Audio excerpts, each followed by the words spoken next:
everybody, welcome back to the show. We're here today on a wellness and weight loss Wednesday, where the goal is always, of course, about health.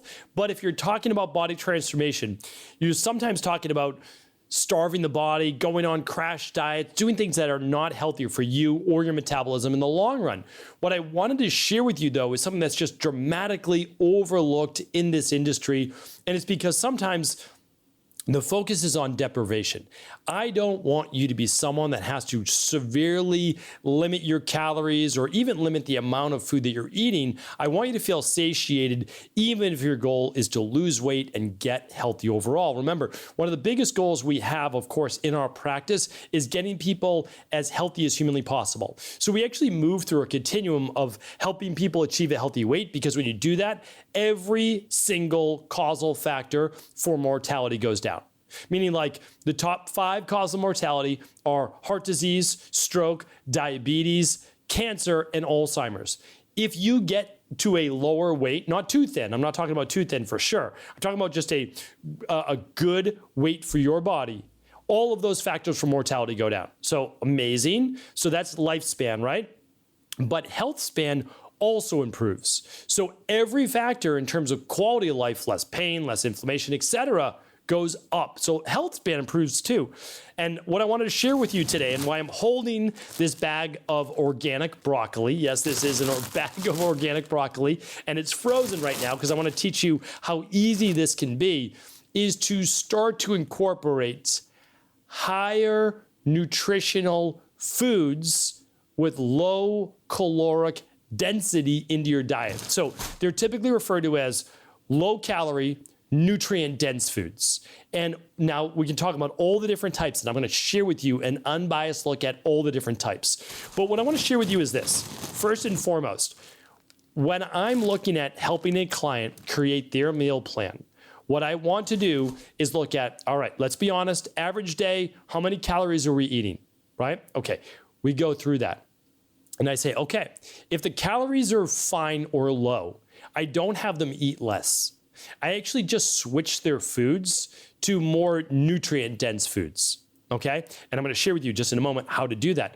But also, I share with clients, if you've already been dieting and you've already been exercising, I can't have you exercise more and diet more. That's not going to work. That's when we look at hormonal imbalances. And that's a real thing. A lot of my, unfortunately, colleagues and a lot of people on social media overlook that part to it. We've had clients come to us on 1,000 calories a day and legitimately and not losing weight. Their metabolism is just so low. So the best thing you can do in that case is run what's called a stress, mood, and metabolism test.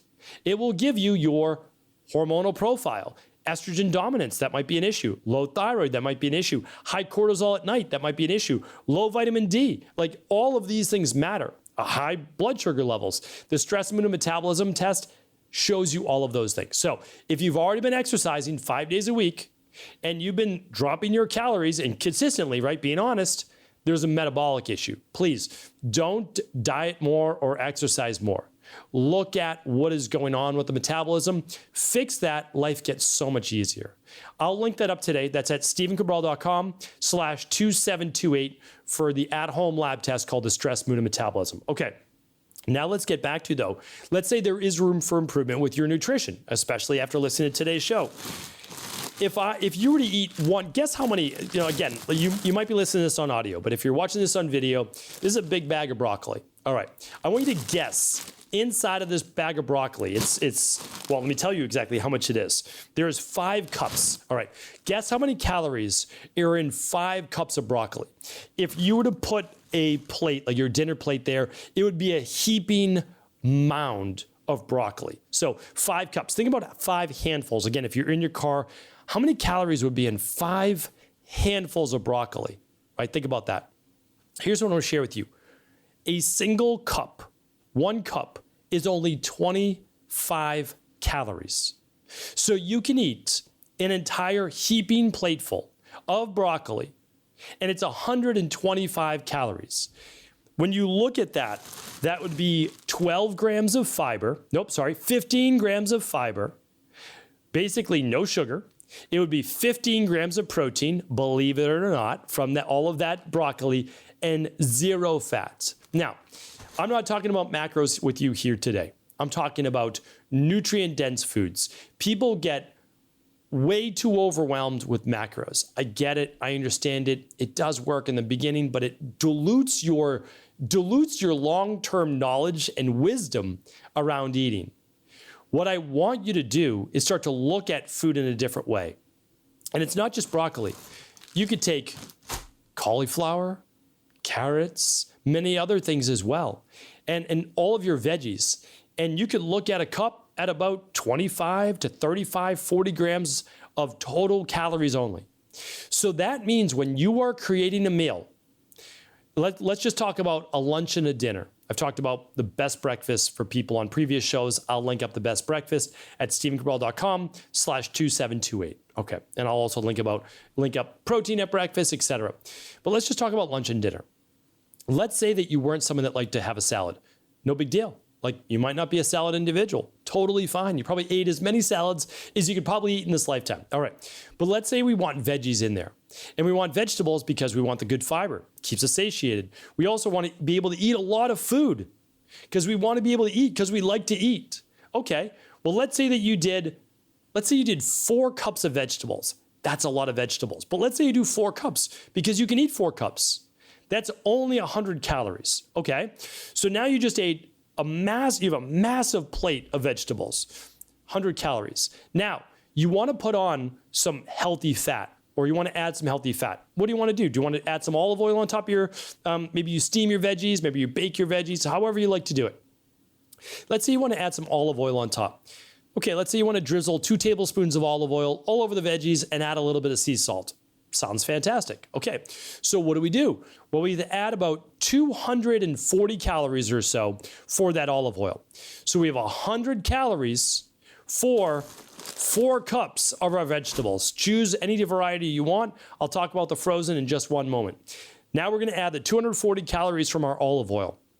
Or we'll just say we drizzled a little bit more than 2 tablespoons. So let's make easy math. So now it's 250. All right. So now we're up to 350 calories. Still only 350 calories. Remember, most individuals, they need around anywhere, again, even if you're dieting, 1,400 calories to 1,800 calories a day. Like, that's the minimum. I mean, honestly, the minimum. Most people we have on 1,700 to 2,000, 2,100 calories or so if they're trying to lose weight. So we absolutely go higher in calories. We have something called reverse dieting. I have a podcast on that too. I'll try to link that up for you. You need to work your way up there. But also, when you start eating more nutrient-dense foods, you get to eat more. Because there's a thermogenic effect of food, there's the fiber, there's so much that goes into this. There's the better regulated blood sugar. So anyway, so now we're at 250 calories, 350 calories for your meal. All right, so now let's add some protein. Honestly, like, you can add whatever you choose to, whether it be beans or chicken or fish, whatever it might be. Let's just say it's fish. Let's just say you want to be super healthy and you want to do wild caught salmon fillets.